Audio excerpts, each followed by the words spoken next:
Hello and welcome to Owner's Equity Forward and Reverse Splits.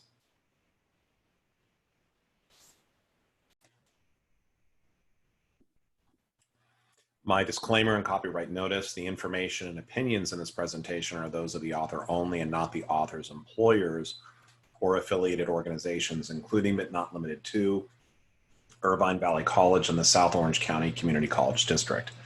The presentation is for educational purposes only and does not constitute any legal or accounting advice whatsoever. This presentation is copyright 2008 to 2020 by Bennett Tchaikovsky. All rights are reserved. Any distribution is strictly prohibited. So today we're going to be talking about the accounting for forward and reverse stock splits. And so why do stock splits happen? The example I want to share with you is essentially it's a way for a forward split. It's a way of making a stock more affordable. For example, Apple back in 2014, their shares were trading at about $700 per share. So what they did was they split it on a 7-for-1 basis. What does that mean? Well, if you held one share of Apple on a pre-split date in 2014, they would take that share from you and they would give you 7 shares. However, what would happen though is the market then makes the price adjustment and the price goes down to roughly $100 per share. And so I'll just we'll take a look at this. So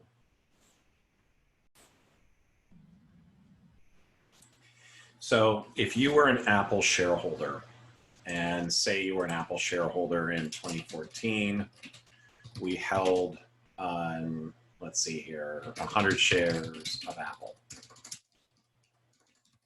Okay. So I held 100 shares of Apple. The market price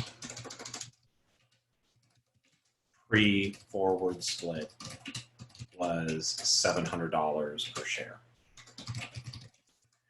Now, what the company probably was thinking, what Apple was saying is like, look, if the shares are $700 per share, is this really affordable for, say, a smaller investor? So what they did is they basically did what they call a forward split. So the way this works is that pre-split, we basically had shares, we had 100 shares. Market price per share was $700. So my total investment value, and this is really from the shareholder side, is roughly about $70,000. Now, the way a split works is that they say, okay, investor, post-split,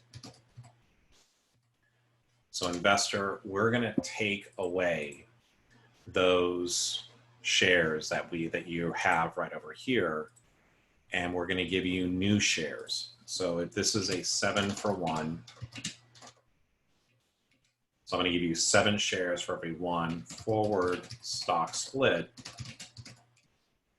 After the share split, it's going to be 100 shares times 7, or now I have 700 shares. At the same time, though, what's going to happen with the market price is the market is going to automatically adjust for this change. So instead of multiplying this here by 7 to get to 700, they're going to be dividing this over here, the market price, by 7. And so now basically the market price is now going to be $100 per share. So the total investment value is still the same right after the split, but this is just an example in terms of how this works. The reason why this can be so important is as of right now, Apple is right now trading at $282.80. Okay, so today is $282.80. If Apple had not split the shares,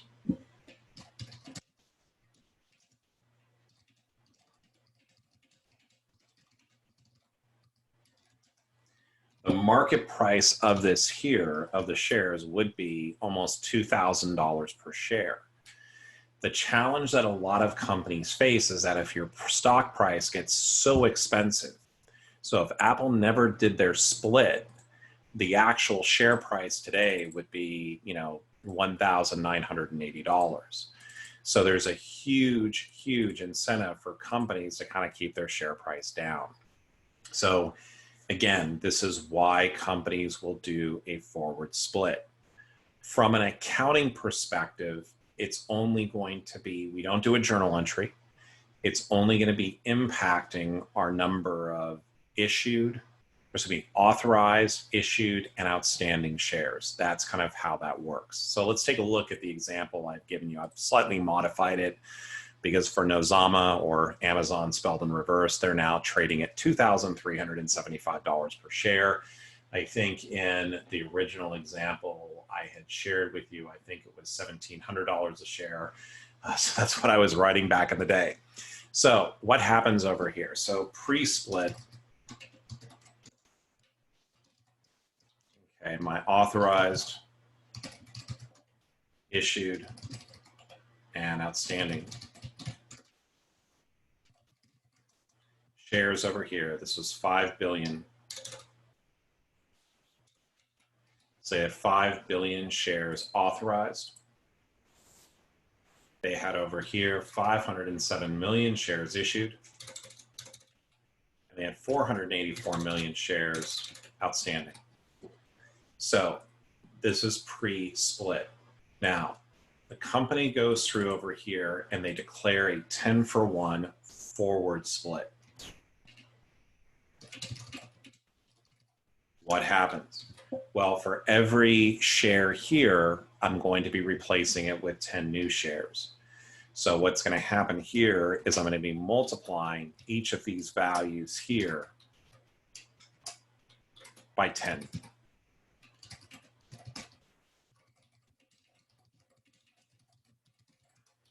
So here, this is going to be 5 million times 10, or 50 million shares.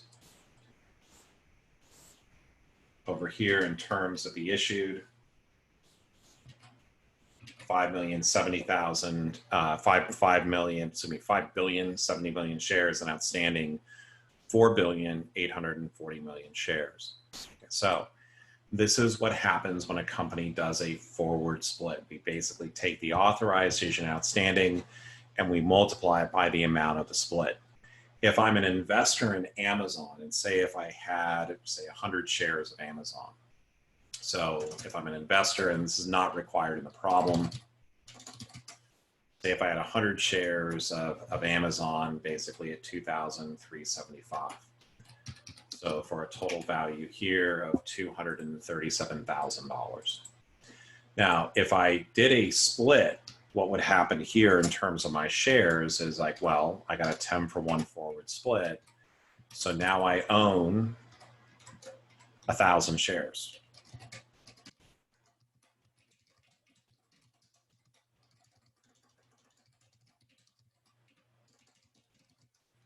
So here, though, in terms of the market price is going to adjust for the new shares being outstanding.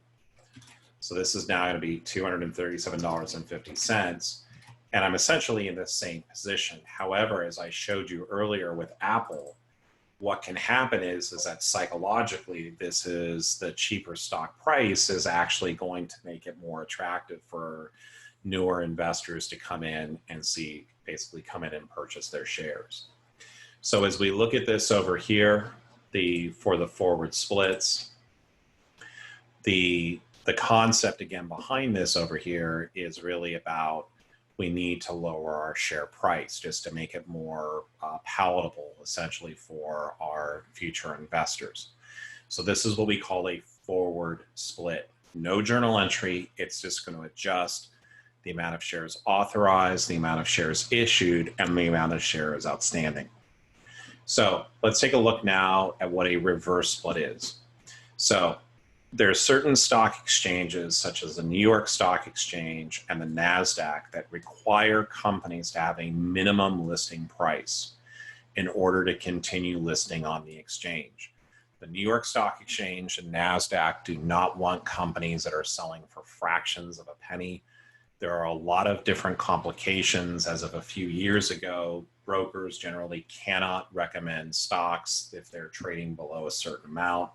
So there's a lot of different incentives in terms of for a company to essentially have a minimum dollar bid price. So the one that I had kind of pulled up as an example, and you can kind of find these pretty much anywhere. It was something called, I believe it was Schmidt Industries. This is a company that I think it received some sort of delisting notice. I'm not sure if that's true or not because I found it over on the NASDAQ's website. So here you go. You've got basically, these are different companies that were on the NASDAQ, or you got Schmidt Industries. They're actually trading right now. That you might have different things where if a company doesn't make its filings, that could be a reason that they might be delisted from an exchange. And that's a pretty significant deal. So when we're looking at delisting securities, what a company, so say if I'm a company and we're right over here, we're Luca Luca Inc. And Luca Luca is a NASDAQ listed company and their share price is right now 50 cents per share. And the opposite of a forward split is something we call a reverse split. And what exactly does that mean? Well, if the stock is trading at 50 cents per share, and what I might do is I might go to those investors and say, look, I'm going to do a reverse split. So I'm going to take away 10 of your shares and give you 1 share back. So how would this look if I was just a holder of Luca Luca? Let's kind of take a look at this. So if I'm a shareholder of Luca Luca,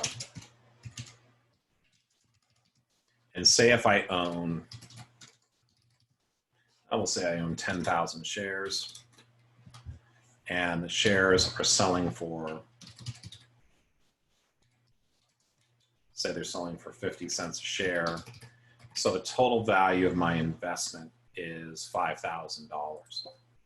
Now I'm going to say, if I don't reverse split, I risk being delisted from my exchange, and no one wants that. So what I'm going to do here is I'm going to do a 1-for-10 reverse split. What happens here? Well, in terms of my shares, it's now going from, they're basically taking away my shares. I'm taking away for every 10, I'm replacing them with 1. So my shares post reverse split is going to be 10,000 divided by 10, or I'm now going to own 1,000. Okay, so for every 10, I'm taking away 10, I'm giving you back 1. But on the price per share, instead of being divided by 10 as it was in the forward split, what's going to happen here is that, well, there's less shares outstanding, so this is going to be multiplied by 10, and theoretically, I'm in the same position. The tricky things about, and this is theoretically, is about how it would work, and then the company could meet its minimum listing requirements for being a NASDAQ traded company. One of the things, though, that's really, really important, though, to understand is that if you're doing a reverse split, it is a huge sign of weakness because it means that something else is really wrong with your stock. So a lot of times companies will use the reverse split as an extreme last resort. So let's take a look at the example that I've given you here. So we've got Luca Luca as a company, NASDAQ listed company who has a share price of 50 cents per share. On January 15th, they declare a 1-for-10 reverse stock split. Prior to the split, they had 500 million shares authorized, 100 million shares issued, and 90 million shares outstanding. Determine the amount of shares post-reverse split. Similar to the forward stock splits, I don't do anything in terms of a journal entry. Rather, what it's going to be impacting is my authorized, issued, and outstanding. So right over here, my authorized pre-reverse split was 500 million. My shares issued were 100 million.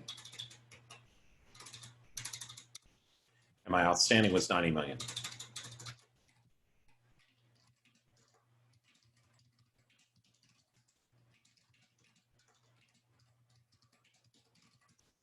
over here, instead of multiplying by 10, I'm going to be dividing each of these values over here by 10.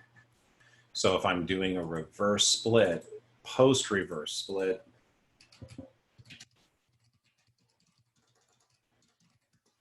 there's now going to be basically 50 million shares authorized, 10 million shares issued, and 9 million shares outstanding. So what's going to happen if I hold 100 shares, they're going to take that away and they're going to give me back 10. It's a 1-for-10 reverse stock split. We don't do anything in terms of doing a journal entry. Rather, what would happen was we would go to our sections and our owner's equity, and we would adjust the authorized, issued, and outstanding shares. So I want to thank all of you over here for joining me here today. Thank you for watching. If you have any comments, please do not hesitate to send me an email to 1812cpa@gmail.com. And don't forget to like and subscribe. Have a great one, and I look forward to seeing you on the next video. Thanks so much.